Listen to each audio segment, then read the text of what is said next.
Goeiemôre, gemeente. Daar sy. Ons mag met mekaar gesels hier. Dis lekker, dis 'n voorreg om saam met julle te wees. Vanoggend is lekker om ons vakansiegangers ook in ons midde te hê. Baie welkom. Dis lekker om ons vakansiegehoor 'n bietjie vanoggend te kan sien. Dis 'n vreugde om vanoggend hier te wees. Jy weet, baie keer stap jy nou in 'n gemeente in, stap in 'n kerk in en dan sal die pastoor nou die mikrofoon vat en gewoonlik na so 'n lekker aanbiddingssessie soos hierdie, dan sal hy nou ietsie sê soos en terwyl ons aanbid het die Here my hele boodskap verander. So wat ek nou vanoggend gaan doen, is ek gaan nou net preek dit wat die Here op my hart gelê het, maar ek sien daai pastorie. Ek sien daai pastoor wat my hele boodskap verander nie. Wat ek doen as die Here met my gepraat het tydens aanbidding, is ek sit dit by. so sterkte vir jou. Ek hoop die sloukoeker is op blou. Ek hoop nie hierdie oond te warm gestel nie, jy gaan 'n droë hoendertjie verg vanmiddag. Maar terwyl ons vanoggend in die Here se teenwoordigheid is, ervaar ek iets van wat hy met ons wil deel, ervaar ek iets van wat sy hart is, en terwyl ek dit ervaar, dink ek nou op myself, beteken dit nou 'n ou gooi dit wat jy voorberei het weg? O nee, helaas nie, jy sit sommer net by. En vanoggend is dan nou dis hopelik een van daai oomblikke wat 'n oue buffet kry. Jy kan 'n bietjie kies, daar's genoeg om te eet en ons almal stap hier uit gevul en gevoed met God se genade, met God se teenwoordigheid, met wie hy is. Daar's hierdie storie in die Nuwe Testament. Jesus is op aarde en hier's hierdie vrou wat aan bloedvloeiing ly, al vir baie jare. Sy sukkel met bloedvloeiing. Sy het al alles gedoen wat menslik moontlik is. Sy was by al wat 'n dokter is. Sy het al haar geld uitgegee in die hoop dat iemand haar kan help in hierdie probleem van haar, maar op 'n stadium beweeg Jesus deur haar dorp. Op 'n stadium beweeg Jesus deur die plek waar sy bly en sy dink by haarself natuurlik, ek het al alles gedoen wat daar is om te doen. Ek het al probeer, ek het al spandeer, ek het gedoen wat ek kon doen, maar niks wil werk nie, en Jesus kom daar verby. En toe Jesus daar verby kom, toe sit sy eintlik op die plek van hoopverlorenheid. Toe Jesus al verbykom, toe sit sy eintlik op die plek van moedeloosheid. Toe sit sy eintlik al met 'n probleem wat jare aankom. Een waarmee sy wou begin vrede maak en een wat sy gedink het sal seker maar vir ewig by my wees. Maar toe Jesus daar verbykom, toe strek sy haar hand nog een keer uit. En sy raak hom aan en hy genees. En ek voel sommer net vanoggend dat daar van ons in hierdie gehoor is wat sit met situasies. Goedjies waarmee jy nou al amper vrede gemaak het. Goedjies wat jou al oor jare uitdaag, goedjies wat jou al oor jare terughou en kelder en kortwiek en kniehalter en al daai terughoudende terme. En ek sê vir jou vanoggend hierdie, strek jou hand nog een keer uit. Strek jou hand nog een keer uit. Jy sit dalk volgende en jy dink dat jy het alles probeer wat daar is om te probeer.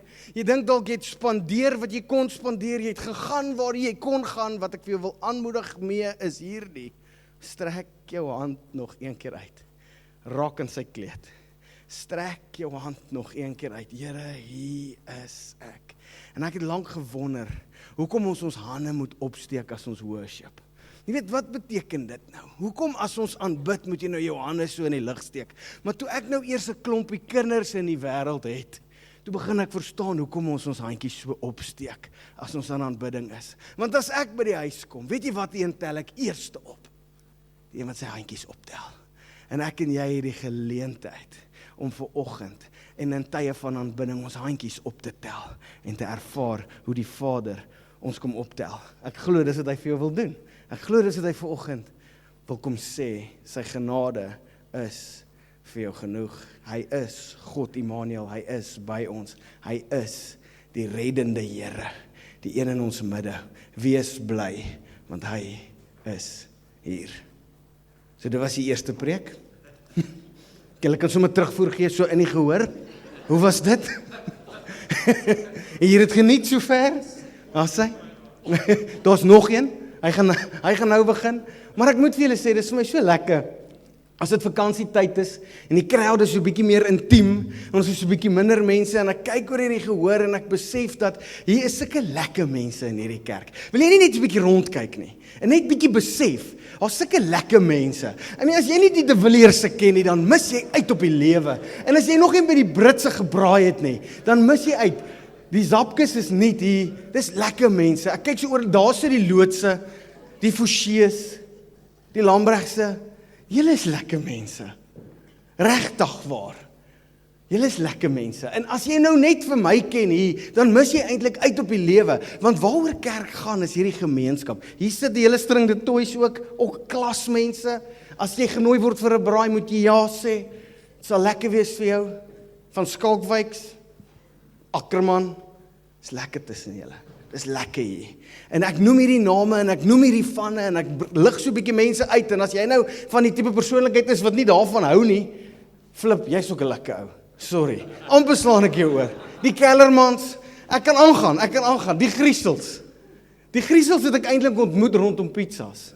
Basies elke Vrydag aand vir jare, een Hawaiian, een Regina. Ek ken nog tot die bestelling. Maar hierdie kerk is vol lekker mense. Die Goossens. Die Goossens. Hy lyk soos Richard Gere. Jy moet sien hoe trek daai ou aan. Hy laat my altyd soos 'n slonsie lyk. As ek langs hom verbystap. Die Deroubays, hulle klink net Frans. Hulle is eintlik Afrikaans. Dis lekker mense. Yes, en toe het ek nou amper van die Du Plessis vergeet. En die Stevensons. En so kan ek nou aangaan. Name en vanne. En hoekom doen ek dit? Want dit is lank awkward. Dit is super awkward dat die pastoor nou hier begin name uitroep van die gehoor af. Hoekom ek dit doen? Amper vergeet ek nou van julle, die Koetsees. Maar hoekom ek dit doen, is ek wil hê, julle moet sien dat kerk is gemeenskap. Kerk is fellowship. As jy hier instap en jy hoor net die boodskap oor die mikrofoon, het jy uitgemis. Maar as jy hier instap en jy skuur skouers en jy deel liefde en jy word bemoedig en jy jouself bemoedig en ons kan mekaar 'n bietjie aanspoor tot die liefde en die goeie werke. As ons hier in hierdie gemeenskap van die heiliges kan wees, dan gee dit vir ons 'n lewe. So ek wil jou aanmoedig, moenie dat jou ervaring van Every Nation stop by 'n preek op 'n Sondag nie. Maak maatjies. Gaan kuier by iemand. Nooi iemand oor. Meeste Suid-Afrikaanse gesinne eet hoender op 'n Sondag. So vat net jou hoender en dan gaan braai jy jou hoender by 'n ander ou wat ook in elk geval sou hoender braai. En staan terug vir die geregstaanery en dat die huis moet perfek wees. Soos wat die mense instap, dan sê jy sommer vir hulle, verskoon hoe dit hier lyk, hier bly regte egte mense. Dit is die habitat van 5 kinders en dit is hoe dit lyk, waar 5 kinders bly. En dan nooi jy mense in en jy maak jou huis 'n bietjie oop en jy deel 'n bietjie in fellowship. Jy deel 'n bietjie in daai bemoediging. Want jy weet prediking is so algemeen. Jy weet prediking is soos die ou wat by die dokter instap en die dokter het eintlik nie 'n klou wat fout is nie. Wat maak hy? Vitamiene B kompleks en 'n wye spektrum antibiotika. Jy behoort ook uit te wees. Kom ons kyk wat gebeur. Maar dit is wanneer ons mekaar 'n bietjie meer persoonlik ken. Wanneer ons bietjie meer intimate met mekaar betrokke raak, wat ons mekaar leer ken, wat die waarheid van God se woord presies kan wees, wat jy nodig het vir hierdie seisoen en vir hierdie situasie. Vir daai moeilike ding waarvoor jy die Here vertrou, vir daai besluit in jou besigheid wat jy moet maak, vir die spanning wat jy dra oor jou aftrede, vir al hierdie goed, kan 'n baie meer spesifieke waarheid en 'n baie meer spesifieke woord jou baie beter dien. Maar om die meer spesifieke waarheid en die meer spesifieke woord te ervaar, het jy nodig om betrokke te raak in geestelike familie. En dis nie noodwendig hierdie nie. Geestelike familie, daai wat ons mekaar in die oë kyk, daai wat ons mekaar ken. En ek het nou 'n klomp name hier uitgegooi en ek het ook 'n paar oorgeslaan, die Botas daar agter, ook fantastiese mense, die Dirkers, daar sit hulle, fantastiese mense. Jy kan basies daar waar jy nou sit, nê, net opstaan en omdraai en ou agter jou nooi vir middagete. En dinge gaan vir jou uitwerk. Dit gaan vir jou uitwerk. Dit gaan alright wees. Dit gaan lekker wees. Dit gaan opbouend wees, dit gaan vervullend wees, want hier sit mense wat gereed is, en wat ek vanoggend besef is, ons het mekaar nodig. Jesus, ons het hierdie community nodig, ons het hierdie gemeenskap van die gelowiges nodig. Ok, dit was preek nommer 2, hoe was dit? Great, dit was preek nommer 2, nou preek nommer 3, ons is nog in ons Genesis reeks, en ek het nie vir niks vanoggend 4:30 opgestaan nie, so ek gaan hierdie preek ook preek. Genesis, Genesis, vreugde om by julle te wees. Voor laaste week het Karen Stem het gepreek in ons Genesis reeks en laas week het Floris gepreek en ons is in die middel van hierdie reeks, maar net vir ingeval jy ietsie gemis het van ons Genesis reeks, wil ek so 'n bietjie recap, net so 1 of 2 hier gaan die ding af, 1 of 2 gedagtes met jou deel. So Genesis week 1 hanteer ons die skepping. Ons leer in Genesis week 1 dat God is goed. God is goed en hy skep 'n goeie wêreld en die mens in sy beeld en na sy gelykenis. En hy staan terug van hierdie skepping af, hy staan terug van wat sy hande gemaak het, wat sy woorde geskep het en hy sê dit is baie goed. Die mens is geskep soos God in sy beeld en na sy gelykenis. Die mens is geskep vir verhouding met God en die mens staan in perfekte verhouding met God. Dit is baie goed. Dis 'n goeie wêreld, dis 'n mooi wêreld. Daar's geen dood, geen siekte, geen pyn, geen swaar kry, geen tekort en nie eers dorings nie. Dis 'n mooi wêreld wat God geskep het. Maar die mens is geskep vir verhouding met God. Dit is die doel van ons skepping. Dit is ons skepingsdoel. Dit is die rede hoekom ons bestaan. Die rede vir ons bestaan is verhouding met God. En verhouding en ware liefde bestaan net in die wêreld van vrye keuse. Wat ek bedoel is hierdie, is as ek die enigste man op aarde is en die mooiste vrou in die wêreld kies my, dan beteken dit nie eintlik veel nie, want ek was die laaste een wat oor is.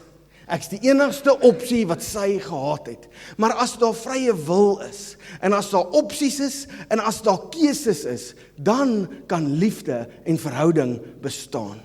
Liefde en verhouding kan net bestaan in 'n plek waar daar ander opsies is. Die feit dat my vrou my gekies het, beteken net iets omdat sy ook iemand anders kon kies. En as ons rede vir bestaan, verhouding met God is, dan moes daar ook vir ons van die begin af iets anders gewees het wat ons kon kies. En vir die rede plant God 'n boom in die middel van die tuin.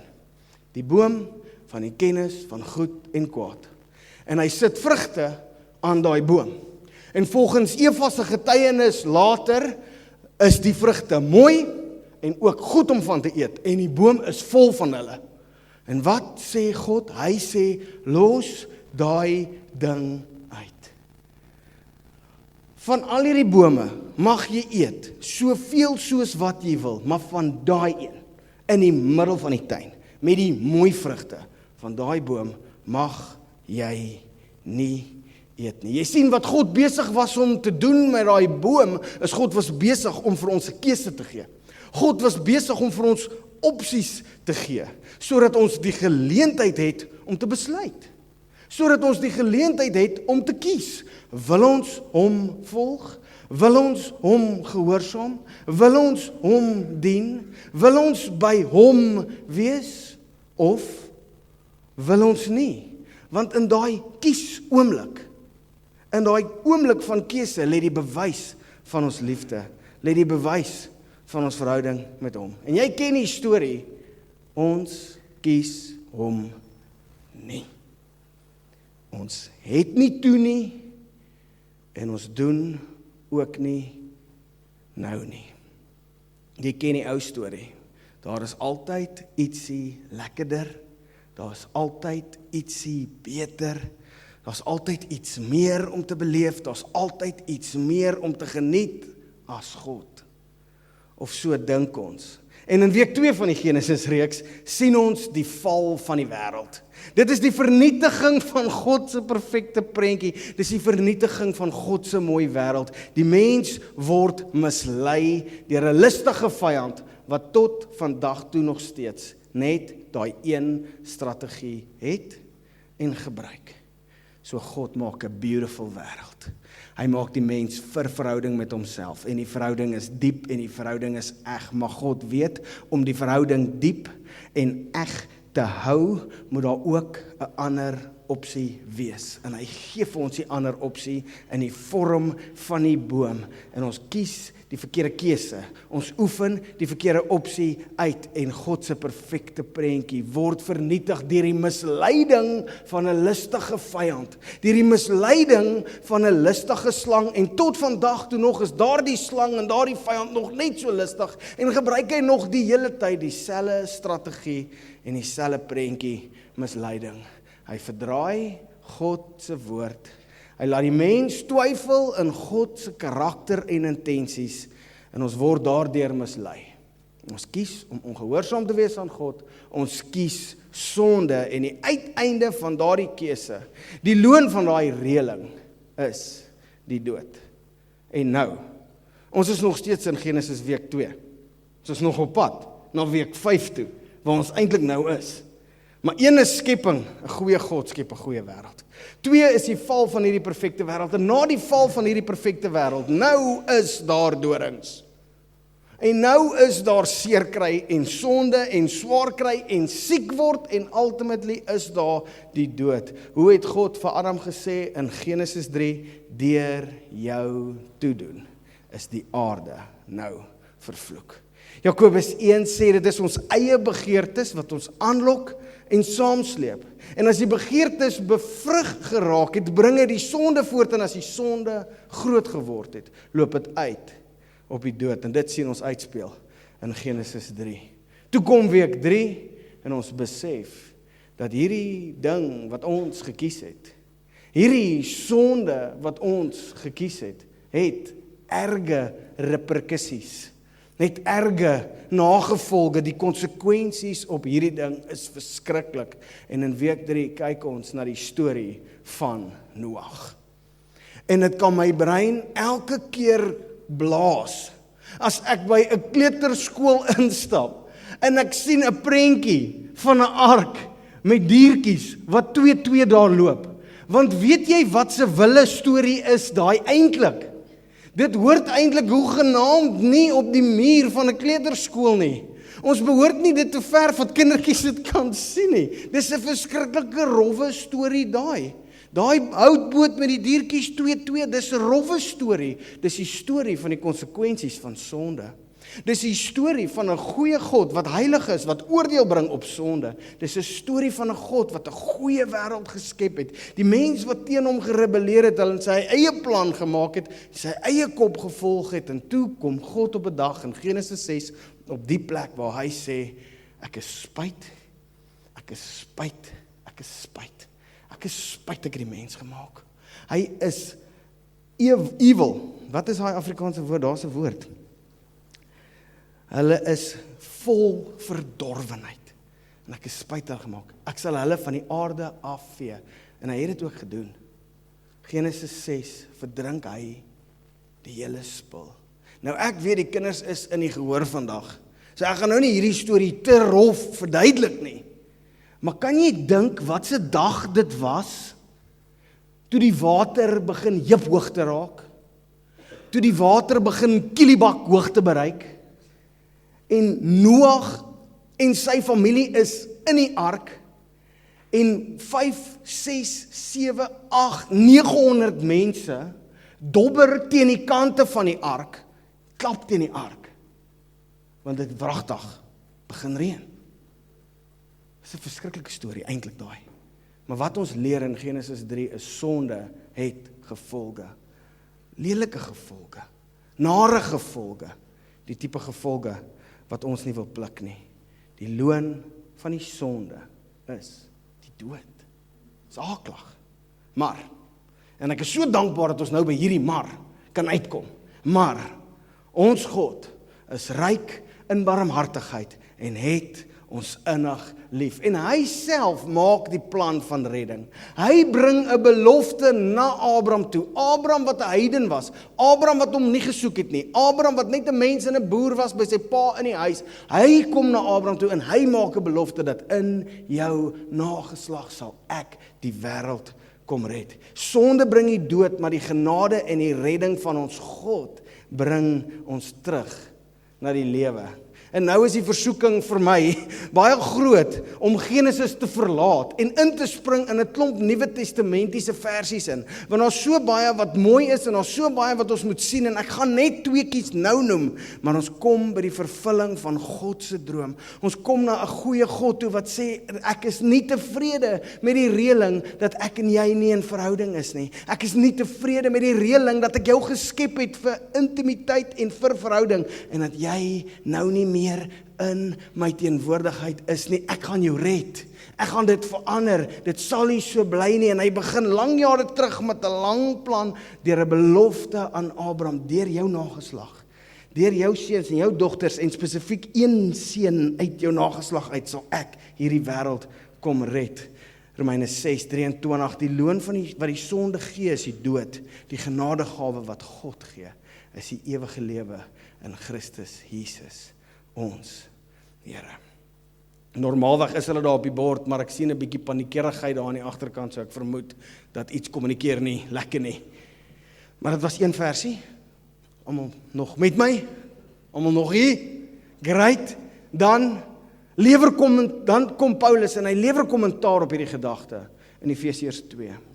Nou kyk, die boek van Efesiërs is een van daai wat jy maar kan vat en maar kan lees, en maar kan lees, en maar kan lees, en maar kan lees, en volgende week weer kan lees, en letterlik vir jouself vra, het ek dit al ooit gelees? Het ek dit al ooit gesien? Jy sien maar nie, die Bybel is mos nie 'n dooie boekie. Die Bybel gaan saam met die Gees van God, en die Gees van God maak die woord van God lewendig in jou hart. Maar hoor hoe mooi is Efesiërs 2. Efesiërs 2 vers 1 tot 7 sê, julle was dood as gevolg van julle oortredings en sondes. Nou kom ek sê vir jou dit, dat dood is 'n goeie ding om te was. Dood is 'n goeie ding om te was, nie meer te wees nie. Dood is 'n goeie ding om agter jou te hê. As jy was en nie meer is nie, en as jy nou dan kan lewe, want die loon van die sonde is die dood, en hoor wat sê Paulus, hy sê, julle was dood, as gevolg van julle oortredings en sonde, wat voorheen julle lewenswyse gekenmerk het. Julle het gelewe soos hierdie sondige wêreld en julle laat lei deur die vors van die onsigbare magte, die gees wat daar nou in die werk is in die mense wat aan God ongehoorsaam is. So het ons trouwens vroeër ook almal gelewe. Ons is deur ons sondige begeertes oorheers en het gedoen net waartoe ons liste ons gelei het en watter ons gedagtes opgekom het. Vanweë ons sondige natuur sou ons net soos die ander mense deur God gestraf moes word. En hier kom vers 4. Vers 1 tot 3 het hierdie beskrywing van ons probleem. Vers 1 tot 3 het hierdie beskrywing van waar ons was en dat ons dood was. Vers 4 bring vir ons oplossing, maar God is ryk in barmhartigheid en het ons innig lief. Deur sy groot liefde het hy ons wat dood was as gevolg van ons oortredings saam met Christus lewend gemaak. Uit genade is julle gered. Ja, in Christus Jesus het hy ons saam met hom opgewek uit die dood en ons saam met hom 'n plek in die hemel gegee, sodat God ook in die tye wat kom sal laat sien hoe geweldig groot sy genade is deur die goedheid wat hy in Christus Jesus aan ons bewys het. En dit is hoe die vervulling lyk van God se belofte. Dit is hoe die genade van God lyk. Wanneer hy sê dat ek nie meer tevrede is dat daar skeiding tussen my en jou sal wees nie. Dat ek nie meer tevrede is dat jy in die dood aanhou leef wat die sonde vir jou gebring het nie. Ek sal jou lewend maak. Maar ons is in Genesis. En die belofte aan Abraham is dat God sy nageslag sal gebruik om redding te bring. En die mooiste opsomming van die storie van Abraham sien ons in Romeine 4. En ek lees vir jou net vers 21. Want dit som op die hart en die houding van Abraham teenoor God. Hy sê, hy was ook ten volle daarvan oortuig dat God mag het om te doen wat hy beloof het. Dis wie Abraham was. Abraham was die een wat ten volle daarvan oortuig was dat God die mag het om te doen wat hy beloof het. En op grond van daai selfde geloof spreek God ons vry. God is by magte om te red. Dit is sy begeerte om te red. En hy is goed en hy is in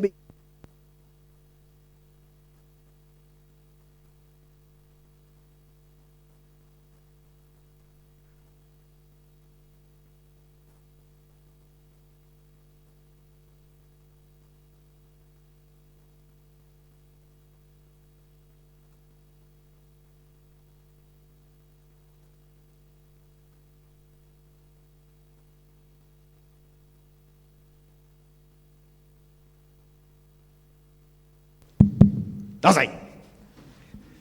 So ons gaan aan, ons kyk na die feit van die saak is dat God is by magte om te red. En vandag, in Genesis 5, kyk ons na die storie van Josef.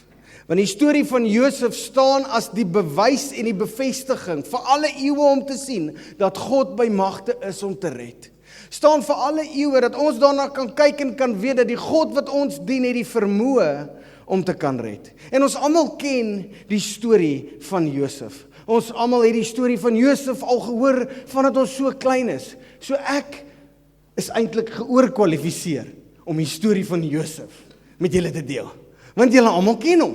So wat ons nou gaan doen, is ons gaan 'n bietjie saam preek. Kom ons preek bietjie saam. Die storie van Josef, laat ek hoor, wie was Josef se pa? Nee, wag, ja. Kry privaat les. Wie was Josef se pa? Jakob was Josef se pa. By die vrou wat hy lief gehad het, Rachel. Hy het baie vrouens gehad, maar hy was besonder lief vir een en hy het hierdie kind by haar. Naam is Josef. Wat weet ons nog van Josef? Enige iets wat jy weet van Josef. Wat weet jy van Josef? Meld, wat weet jy van Josef? Hy was die kleinste en die jongste. Nee, Benjamin was die jongste, hy was tweede jongste, ja. Ja. Maar hy was kleinerig uit die groot groep uit. Wat weet jy? Sy pa het hom voorgetrek. Hy was die favourite. Hy was die wit broodjie. Hy het die nice klere gekry. Die Afrikaanse vertaling sê die klere met die lang moue was syne. Wat weet julle nog van Josef? Hy het baie fancy drome gehad. Sy broers het niks van hom gehou nie. Hy was 'n dromer, ja, hy het hierdie drome gehad, die fancy drome van sy broers en sy familie wat voor hom gaan buig. En hy het nogals moeite gemaak om hulle daarvan te vertel, wat nie so great uitgewerk het vir hom nie. Wat weet ons nog van Josef? Sy broers het hom nie gelike nie. Kom ons vat die storie bietjie aan. Hy is in die put gegooi. Kyk, dis een ding om te sê jou broers like jou nie baie nie. Maar dis 'n totale ander ding as hulle so min van jou hou dat hulle jou verkoop aan die buurland as 'n slaaf. Gooi hom in die put en verkoop hom as 'n slaaf. Hy eindig op in Egipte en hy werk in Potifar se huis as 'n slaaf. In Potifar se huis word hy geframe. In Potifar se huis word hy geblackmail.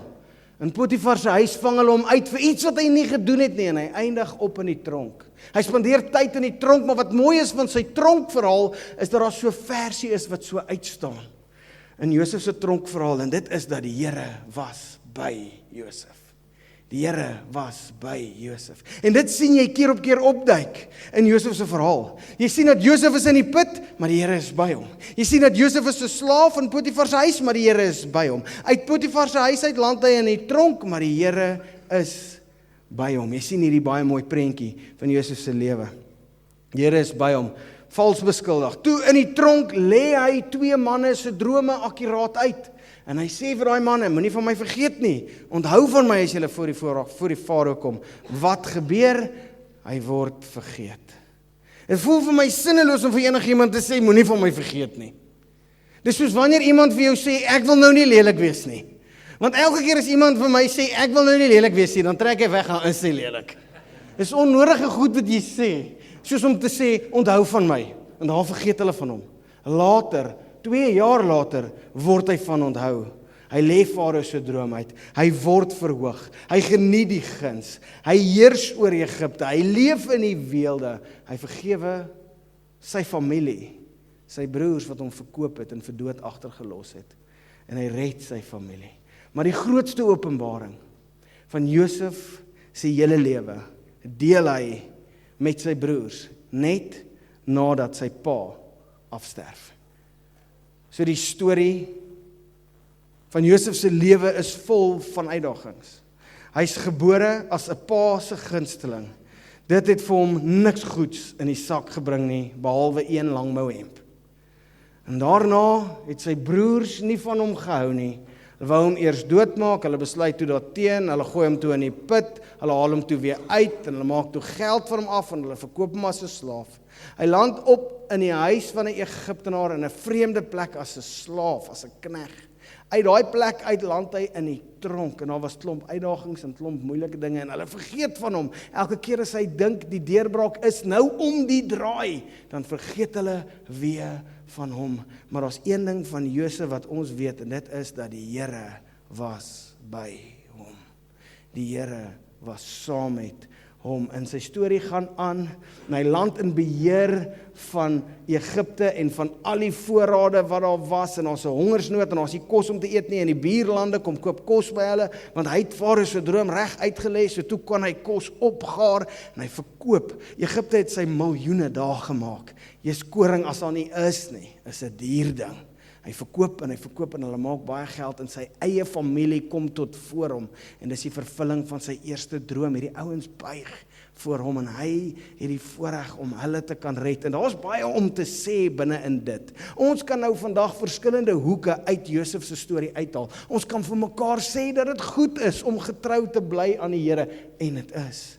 Maar die mooiste les, die diepste storie uit Josef se lewe uit, is nadat sy pa afsterf in Egipte, kom sy broers na hom toe, en hulle sê vir hom, nou dat pa dood is, gaan jy jou seker vergeld teen ons.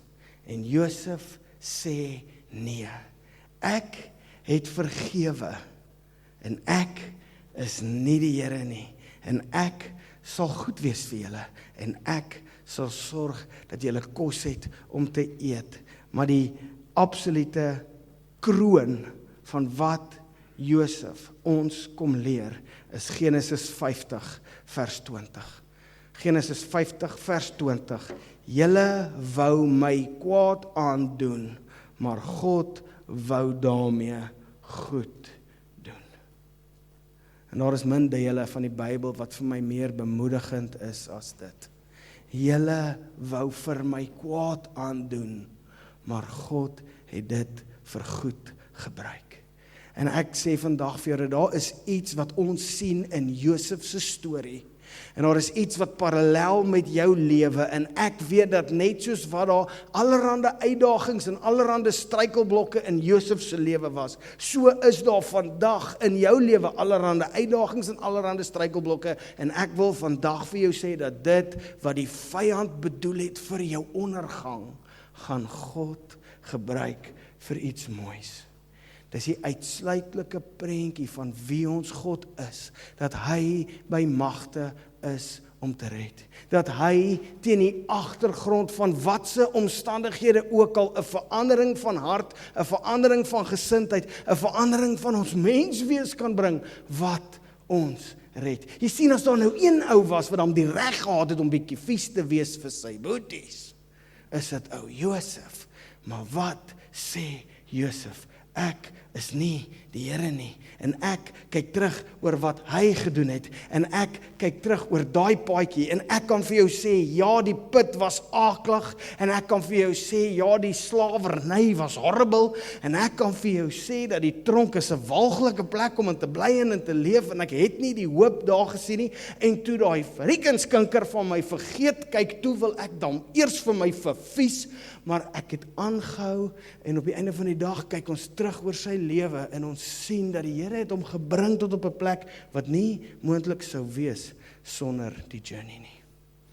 Jy moet weet dat Josef se mooi deel, jy moet weet dat Josef se deurbraak was nie moontlik sonder die put nie.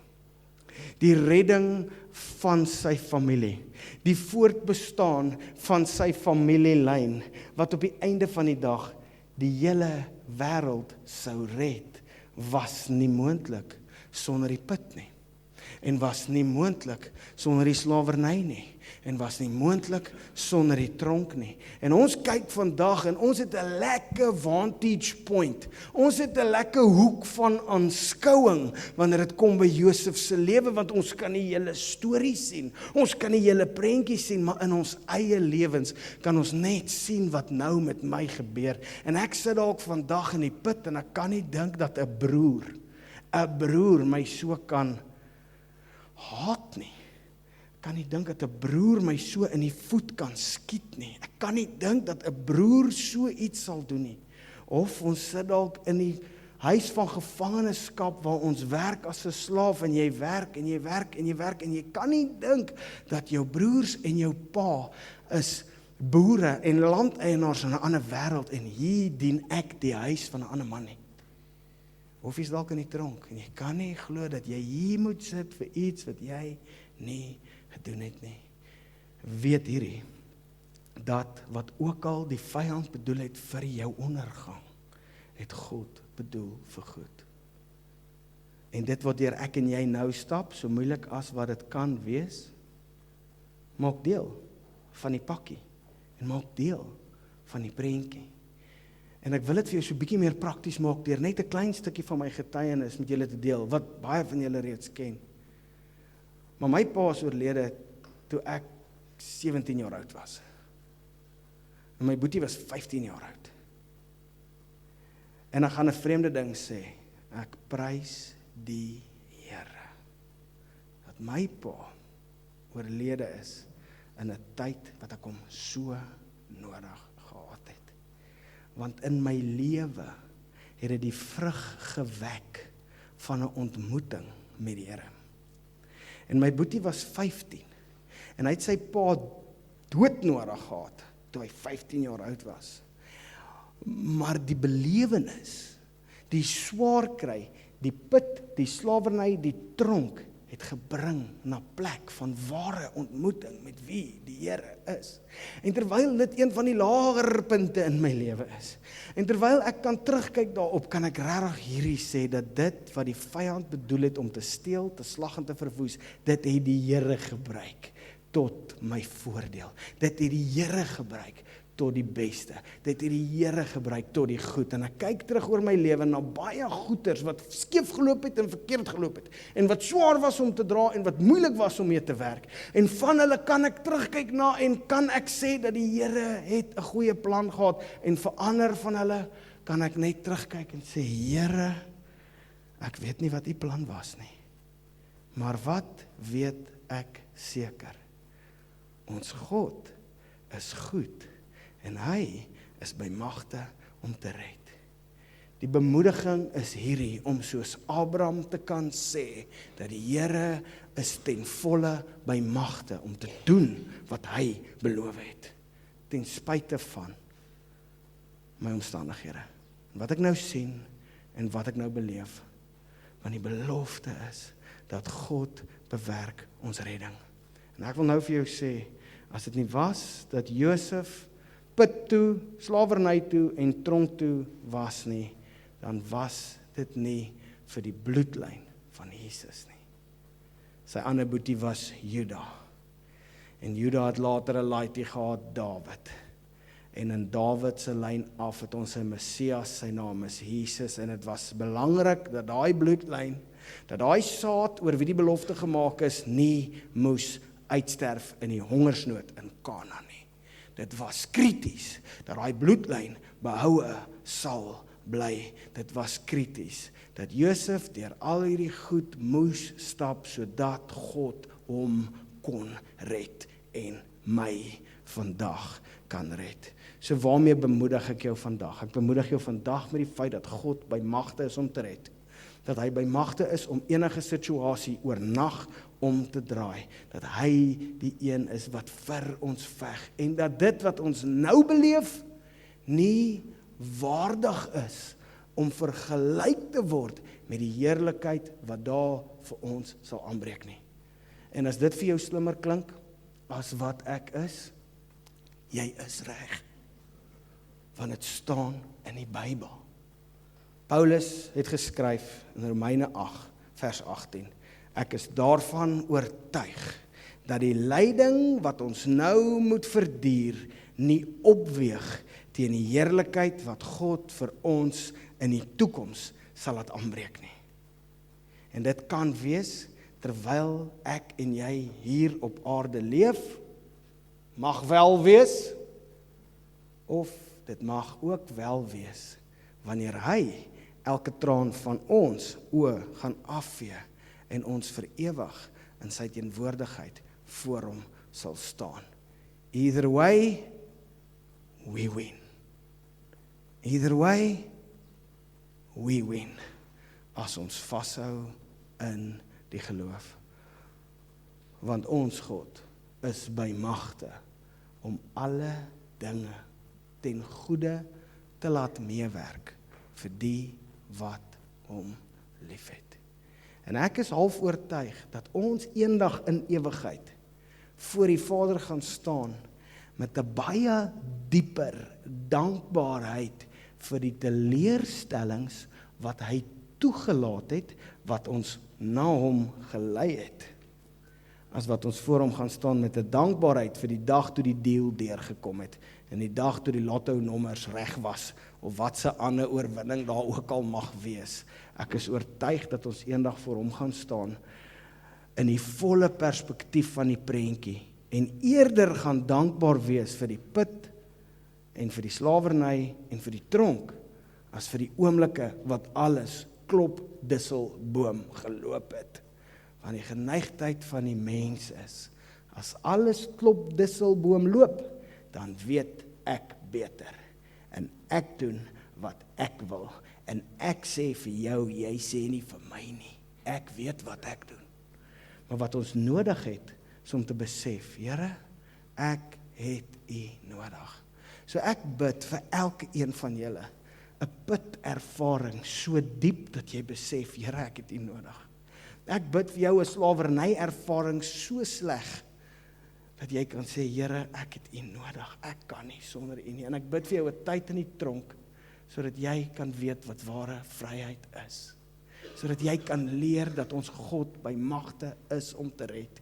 So ek weet nie waar jy is vandag nie, dalk sit jy vandag in die tronk en jy het min hoop oor, dalk sit jy in die slawerny, dalk is jy een van daai plekke, of dalk is jy nou al in die weelde, en die guns en die goedheid loop, jy ry die tweede beste wa in die koninkryk. Is nogals interessant van Josef, hy sê dat die wa waarmee hy agter die perde gekap het, is tweede beste wa, net Farao het 'n beter wa gehad. Laat my dink aan daai pragtige Land Cruisers. Jy weet, hulle is mos nie wit nie, hulle is pil. En jy sien daai ding so aankom op 'n afstand. Hy praat so met jou as hy in Hoofstraat opkom, tweede beste wa in die koninkryk. Ek weet nie waar jy is nie. Dalk ry jy die tweede beste wa in die koninkryk. Nou, dalk is jy daar op die kruin, en dalk is jy daar onder, nog in die tronk, nog in die put, nog in die gat. Weet hierdie, dat ons God is by magte om alle dinge ten goeie te laat meewerk vir 'n baie spesifieke groepie individue. Hy kwalifiseer hulle. Hy is by magte om alle dinge ten goeie te laat meewerk vir die wat hom liefhet en geroep is volgens sy goeie doel. So volgende week moet jy nou nie mis nie. Volgende week gaan ons gesels oor, hoe lyk dit om vir hom lief te wees? Hoe lyk 'n lewe waarin die God van die heelal alle dinge ten goeie laat meewerk? Ek kan nie wag nie. Ek het al begin voorberei, ek het die eerste 15 minute. Is julle reg? Wil julle hom hê? Nee, ek sal stop. Ek sal stop vanaf. Huh? Die wat nie is, jy gaan uitmis, maar dis die waarheid van elke week. Daarom moet jy gewoond raak van nie wees nie. Nie dit aan jouself doen nie. Ag, ek like julle is lekker man, is lekker mense. Die Here het sulke mooi planne vir julle, die Here wil mooi goed in julle lewens doen. Die Here sien jou raak. Die Here was by Josef oral waar hy gegaan het. Die Here was by Josef toe die guns begin loop het, en die Here was by Josef toe die tye swaar geraak het. Strek jou hand nog een keer uit, raak aan sy kleed, die Here is by jou. Kom ek seën julle. Vader, ek dankie dat ek sommer net vandag u seën kan spreek oor elke man en vrou en kind in hierdie vertrek. Here, ons dankie dat u in beheer is. Ons dankie dat u goed is. Ons dankie dat u altyd op tyd is, Here. Ons dankie, Here, dat deur al die verwarringe van hierdie lewe is u besig om ons te bring na die plek van redding. En ek wil bid, Here, dat deur alles wat met ons gebeur, die goed, die sleg, die mooi, die lelik, die teleurstelling en die oorwinning, mag U ons bring en ons lei tot die plek van redding, soos wat net U kan red.